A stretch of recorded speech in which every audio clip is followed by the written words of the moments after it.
Hi, welcome to Juice Bar. Today we're gonna mix a variation on an Espresso Martini variation.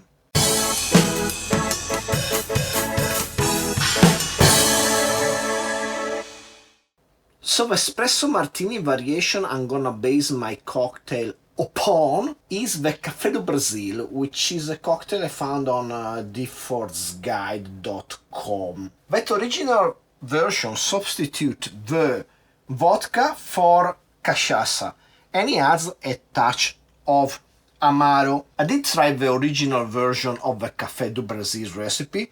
The only problem is I thought that the cachaça was staying too much in the background, so I thought like, let's exchange it for a bit stronger flavor alcohol without changing the whole thing. So I substituted the cachaça for this Okinawa Island Rum Blended by One Rum. I used this before, it's extremely nice, it's a bit fruity, it keeps those flavors of almost licorice and caramel you get from Cocteau, which is the dark brown sugar from Okinawa, from which this rum is distilled. A bit of a different process compared to both rum agricole and traditional rum. Traditional rum made from molasses, rum agricole made from sugarcane. This one is made from dark sugar. With that said, let's get down to mixing. And the first thing I need to do is make some espresso coffee. And I'm just gonna make a small moka.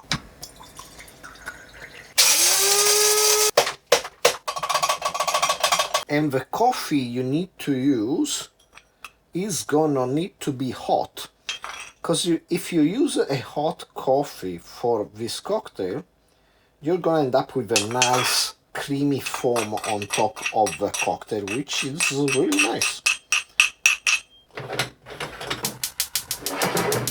So while our coffee is boiling, I'm gonna tell you a couple of things more about the cocktail. One other variation I did is I'm not gonna use the drops of saline solution that the original recipe was suggesting.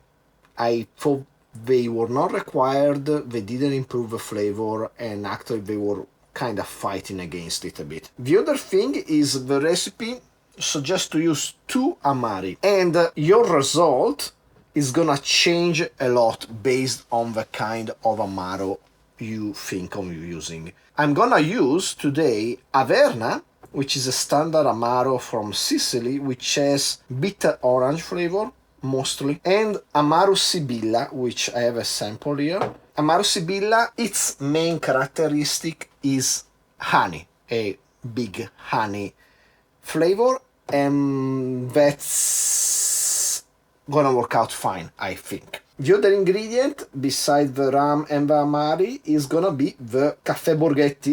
Again, I have here a sample, it's not imported in Japan, but I found that Caffè Borghetti is just, to me, it's one of the best coffee liqueurs around, especially for the price, is unbeatable, if you can get your hands on it. So while we wait for the espresso to boil, let's start putting our ingredients in our shaker. So we start with a split Amaro, 50 milliliters of Amaro, and I'm gonna split them, as I said, between Amaro Sibilla and Amaro Averna.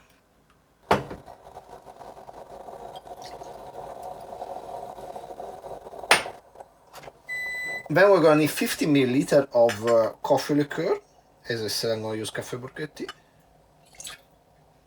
And 60 milliliters of white rum from Okinawa.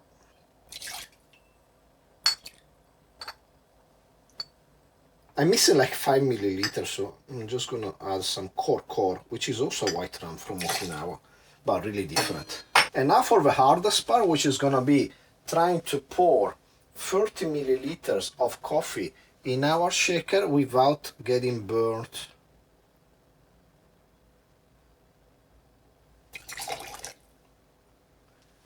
There you go. Let's get some ice. And let's give this bad boy a shake.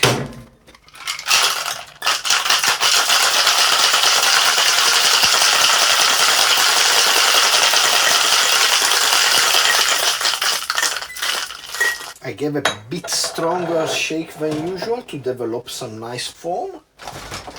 Let's fine strain in our chilled cup.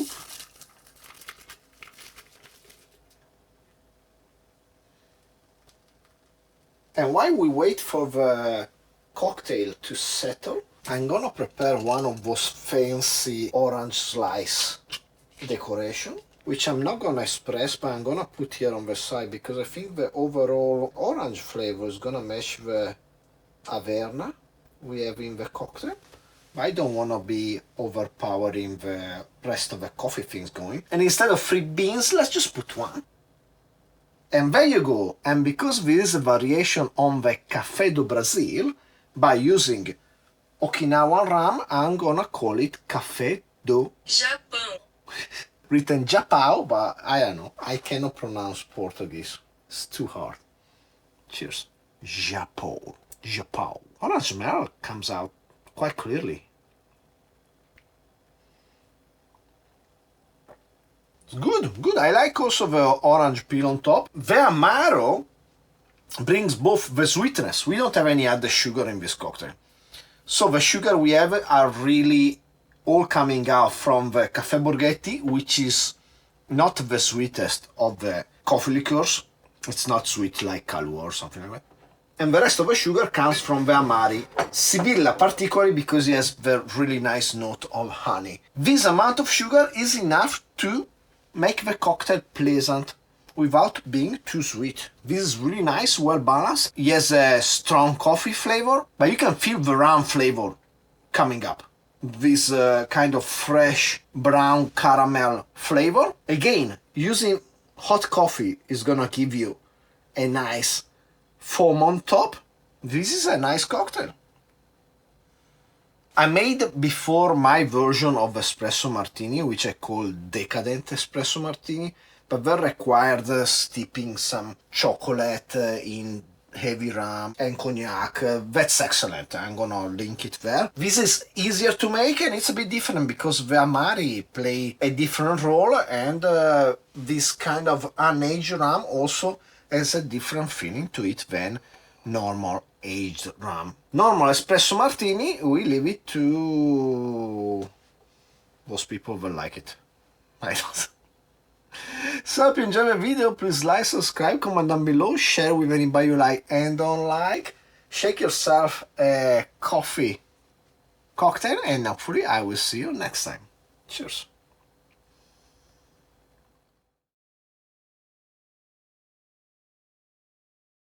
So a few days ago when I shot the rest of this video, I really had nothing to say at the end of the video because everything that could come to mind was the song hit of the summer, Espresso, which I really cannot take. But on the other side, I really didn't want to shit on the song too much because I think Sabrina Carpenter, she's a really nice person. She's fun. She worked hard to get to where she is now, and I don't want to talk bad about nice people. But then I realized I could talk about Caffeine, or Caffeine, the song by Faith No More from the Angel Dust album, which is kind of like a nightmarish rendition on being sleep deprived and on caffeine. It's a heavy song in 3/4, which is really weird because the 3/4 rhythm most of the time it's used for waltz, like dancing stuff, to tsa to tsa to tsa, while in Caffeine by Faith No More is used to make everything even more oppressive. And it's all 3/4, it's not just a bit, except for a section really heavy in the middle, which is 4/4. And it's an amazing song, and going back and listening to it, it's one of my favorite albums, Angel Dust. It's one of the most adventurous albums. And in fact, when I listened it for the first time, I guess I was kind of shocked because I was expecting more of what they did on their The Real Thing album. But Angel Dust was something out of this world. They completely just did everything they wanted to with no regards to safety, let's say, and commercial concerns. The fact that nowadays most critics, they think of Angel Dust as a precursor to new metal is stupid. Angel Dust is the precursor maybe to stuff like System of a Down or later on 12 Foot Ninja. But System of a Down, it's kinda like not new metal because they're actually really good. While new metal, it's all stuff where actually they took just the impression, I think, of what Fear Factory were doing, which was heavy music with a pop melody.